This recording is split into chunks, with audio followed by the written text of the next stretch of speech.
أعوذ بالله من الشيطان الرجيم بسم الله الرحمن الرحيم Bismillahirrahmanirrahim. Assalamualaikum warahmatullahi wabarakatuh.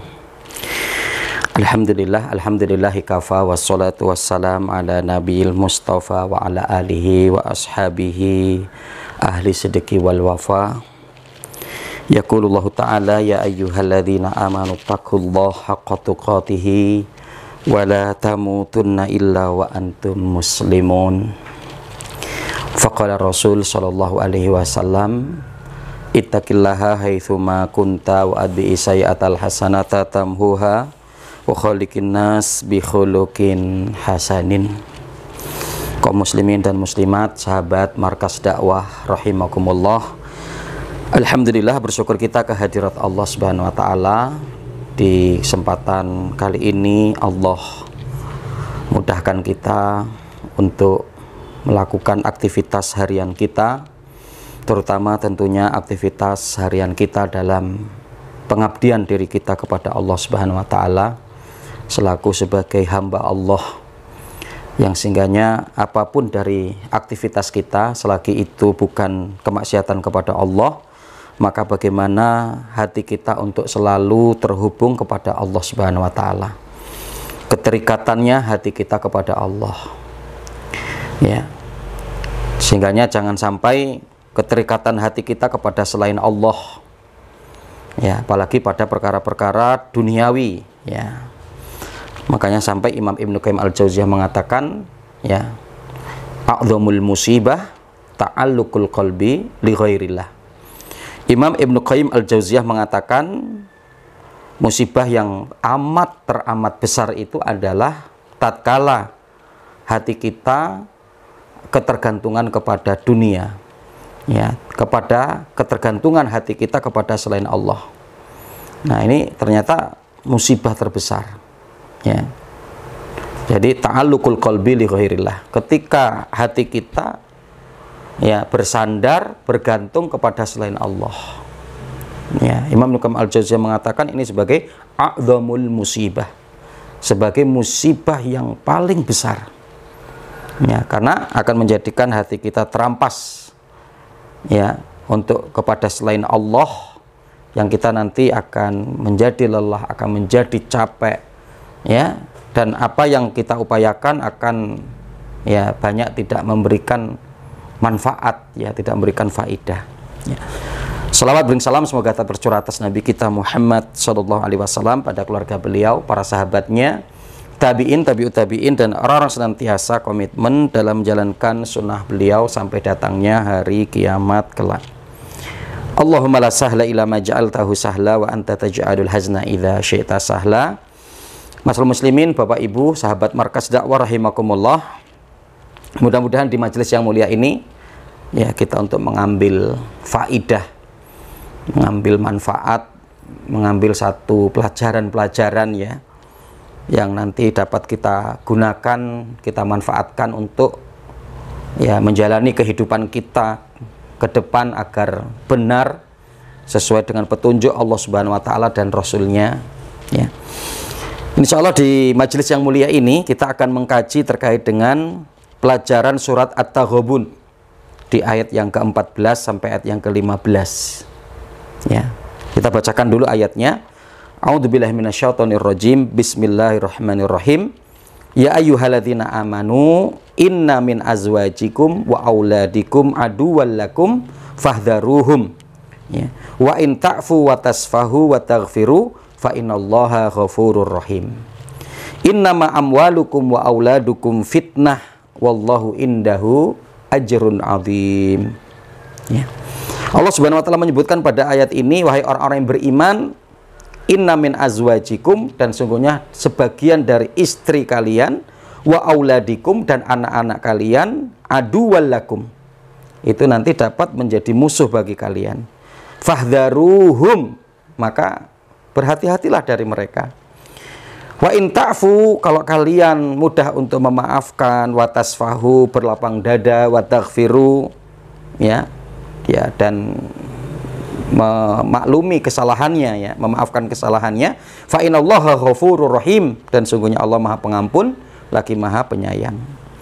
Innama amwalukum wa auladukum fitnah, dan sungguhnya ya, harta kalian dan anak kalian adalah fitnah. Wallahu indahu ajrun azim, dan sungguhnya Allah memiliki pahala yang sangat besar.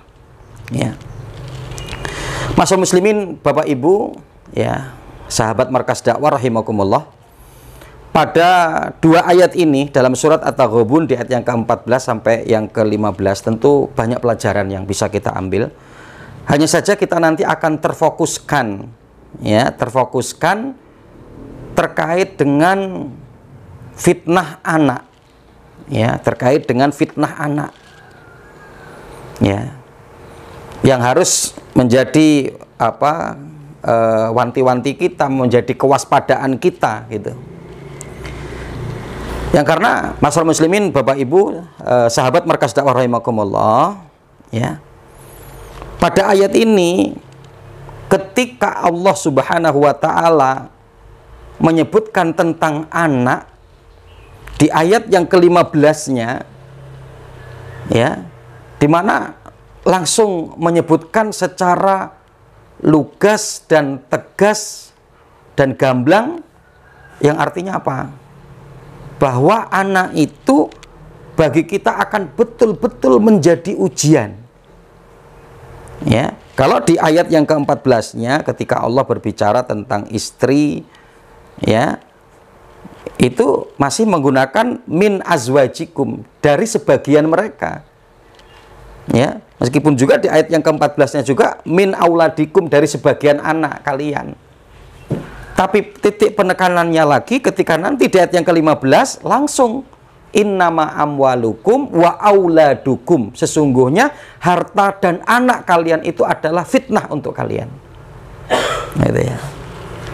Jadi artinya pelajarannya kaum muslimin dan muslimat rahimani wa rahimakumullah, ya, anak itu sudah pasti akan menjadi ujian untuk kita. Ya.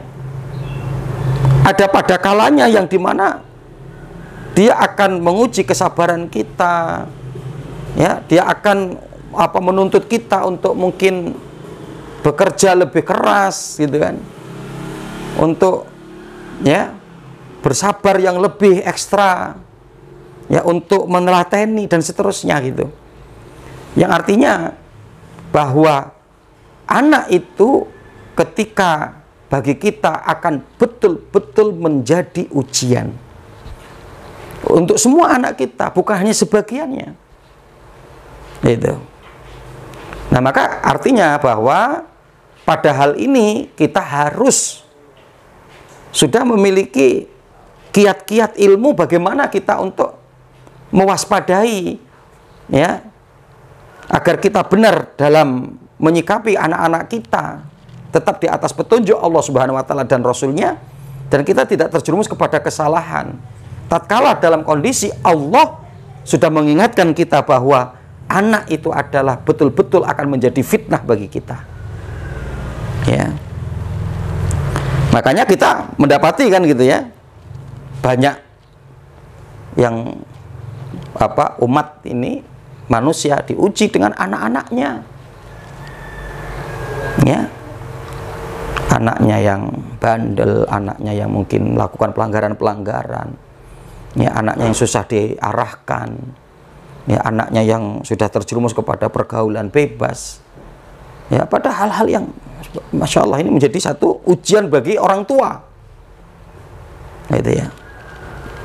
Yang karena juga masalah muslimin, kita pun mendapati Allah sudah mengingatkan kita di dalam surat An-Nisa di ayat yang ke-9. Tapi di sini luar biasa, adanya pelajaran yang sangat penting ketika Allah mengatakan wal yakhshal ladzina law tarakum min khalfihim, ya, dzurriyyatan dhi'afan khafu 'alaihim wal yattaqullah wal yaqulu qaulan sadida. Wal yakhshal ladzina law tarakum min khalfihim, hendaklah mereka takut, para orang tua ketika meninggalkan di belakang mereka adalah dzurriyyatan dhi'afan, generasi-generasi yang lemah.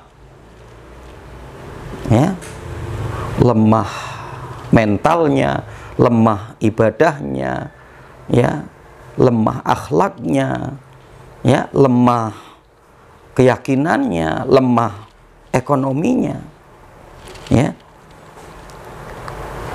Falyattaqullah wal yaqulu qaulan sadida. Hendaklah bagi orang tua untuk bertakwa kepada Allah, banyak-banyak mendekatkan diri kepada Allah, wal yaqulu qaulan sadida, dan hendaklah tetap untuk berucap dengan ucapan yang baik. Ya.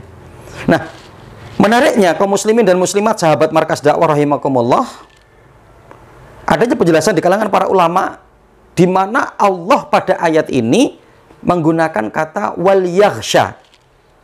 Ya, dari kata khosya yakhsha. Takut, yang padahal takut itu bahasanya banyak dalam bahasa Arab. Ya.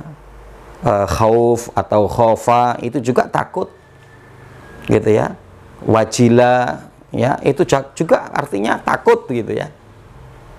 Tapi kenapa di sini Allah Subhanahu wa taala menggunakan lafadz, ya, wal yakhsha dari kata ghasyiya yakhsha, yang dimana para ulama mengatakan bahwa dengan menggunakan kalimat ini adalah takut yang diiringi dengan upaya, ya, bagi orang tua agar di mana apa, ya, hilang pada dirinya rasa takut. Jadi rasa takut yang diiringi, ya, dengan upaya, ya, untuk menghilangkan rasa takut itu, adanya usaha, gitu ya. Ya, jadi artinya apa? Hendaklah orang tua itu takut. Nah, maka apa? Dengan dia takutnya untuk meninggalkan generasi-generasi yang lemah, maka di mana apa? Ya, dia berupaya menyiapkan generasinya itu agar menjadi generasi yang baik. Gitu kan, agar menjadi generasi yang baik. Ya. Nah, karenanya apa? Yang dia harus diiringi dengan bagaimana berupaya keras untuk mendidik generasinya, anak-anaknya, gitu kan. Ya. Nah, ini sehingganya di sini luar biasa. Allah menggunakan lafadz wal yakhsha. Ya, jadi rasa takut yang diiringi dengan usaha, gitu ya. Ya, jadi kalau seorang orang tua yang tidak mengiringi dengan usaha untuk bagaimana mendidik anaknya, mengarahkan anaknya, memberikan nasihat-nasihat kepada anaknya, maka betul-betul yang akan dia takutkan, akan dia khawatirkan itu akan betul-betul terjadi kepada anak-anaknya nanti. Tapi mudah-mudahan upaya yang bisa untuk dia lakukan adalah ketika bisa untuk mengiringi dengan usaha, maka Allah akan selamatkan orang tua itu dari rasa takutnya. Sehingga anaknya nanti akan menjadi generasi-generasi yang kuat. Kuat mentalnya, kuat visi misinya, kuat akidahnya, kuat ibadahnya, kuat akhlaknya, kuat ekonominya. Artinya begitu. Ya. Nah, ini. Masyaallah muslimin, Bapak Ibu, sahabat markas dakwah rahimakumullah, apa ikhtiar yang bisa kita upayakan? Coba di ikhtiar yang bisa kita upayakan ini, saya akan menukil athar apa yang disampaikan oleh sahabat Umar ibn Khattab. Ya, pada satu kisah yang ketika ada orang tua membawakan anaknya kepada Umar ibn Khattab, ya, untuk agar Umar menasehati dan memarahi anak ini. Nah, itu kan. Yang pada waktu itu Umar kemudian memarahi anak tersebut, menasehati anak tersebut. Tapi pada waktu itu anak tersebut kemudian mengatakan, wahai Umar, wahai Khalifah Umar, ya, bukankah kami juga memiliki hak dari orang tua kami yang harus mereka tunaikan kepada kami? Ya, maka kemudian Umar mengatakan, oh tentu. Anak tersebut kemudian mengatakan, apa hak-hak itu? Maka Umar mengatakan ada 3 hal. Ya, ada 3 hal. Yang pertama, kata Umar, hendaklah orang tua mencarikan ibu untuk anak-anaknya adalah ibu yang baik, ibu yang solihah. Ya, ini yang pertama. Yang kedua, ya, hendaklah orang tua memberikan nama untuk anaknya dengan nama-nama yang baik. Dan yang ketiga, hendaklah orang tua memiliki tugas kepada anak-anaknya adalah untuk mengajarkan Al-Quran mengajarkan Islam kepada anak-anaknya. Maka anak tersebut kemudian mengatakan, wahai Umar, sungguh ayahku, bapakku tidak memberikan itu kepada saya. Nah, luar biasa itu. Umar kaget. Loh, kok bisa begitu? Iya. Karena kata anak itu, di mana bahwa ya ibu saya itu dibeli di pasar dengan harga yang murah. Ibu saya itu adalah ibu yang tidak berkualitas, ibu yang kurang baik, ya, akhlaknya yang kurang baik, ya. Dan yang kedua, bahwa di mana saya diberi nama oleh ayah saya dengan nama yang buruk, dengan nama Ju'al. Ya, Ju'al itu salah satu bentuk seperti kumbang atau hewan itu yang suka di tempat-tempat yang kotor, gitu ya. Kemudian yang ketiga, anak tersebut kemudian mengatakan, ayahku tidak pernah mengajarkan Al-Quran kepadaku, ayahku tidak pernah memberikan pendidikan Islam kepada saya. Maka Umar akhirnya kemudian berbalik, ya, marahnya, nasihatinya justru kepada ayahnya. Kamu yang salah. Maka menjadikan anakmu seperti ini karena kamu yang salah. Ya. Yang seharusnya kamu carikan ibu untuk anak-anakmu, ibu yang solihah. Ya. Nah, sehingga kaum muslimin dan muslimat, sahabat Markas Dakwah rahimakumullah, ya, bagi siapapun Anda yang hendak untuk menikah, ya, yang untuk dipikirkan adalah, ya, bukan hanya sekedar keinginan kita, bukan hanya sekedar kemauan kita, bukan hanya sekedar kesenangan kita, tapi adalah juga untuk generasi-generasi kita nanti. Apakah perempuan tersebut cocok untuk menjadi ibu dari anak-anak kita? Bukan hanya sekedar, ya, untuk diri kita, bukan. Ya, dan hendaklah orang tua bisa memberikan nama yang baik untuk anak-anaknya, dan nama itu adalah doa. Ya, ketika kita manggil dia, maka kita mendoakan dia. Ya Abdullah, ya Abdurrahman, ya, ya Syafi, dan seterusnya. Ya. Kemudian yang ketiga, di mana bahwa kita memiliki kewajiban untuk anak-anak kita mengajarkan kepada mereka Al-Quran, mendidik mereka Islam, akhlak, adab-adab, dan perkara-perkara yang lain dari perkara-perkara Islam. Wallahu a'lam bishawab. Ini masalah muslimin, Bapak Ibu rahimakumullah, ya, apa yang kita bisa ambil pelajaran dari surat At-Taghabun, ya, untuk mewaspadai fitnah anak, karena anak betul-betul akan menjadi fitnah bagi kita, maka kita perlu untuk mewaspadainya dan kita perlu untuk berusaha, ya, memberikan pendidikan-pendidikan yang baik, arahan-arahan yang baik, ya, yang diantaranya ya bisa jadi bahwa 80-90% kita bisa menjadikan baiknya anak kita dengan kita masukkan anak-anak kita ke lembaga-lembaga pendidikan Islam, ke pesantren dan yang semisalnya, yang mudah-mudahan di situ anak kita akan mendapatkan pendidikan yang lengkap terkait dengan pendidikan Islam yang mereka langsung mempraktekkan dalam kehidupan keseharian mereka di pesantren mereka, baik dengan menghafal Al-Quran, mempelajari akidah, fikih, ya, kemudian juga dari ilmu-ilmu yang lain. Wallahu a'lam bishawab. Ini mungkin dapat kami sampaikan, mudah-mudahan memberikan satu kemanfaatan. Aku qauli hadza wa billahi taufiq wal hidayah. Wassalamualaikum warahmatullahi wabarakatuh.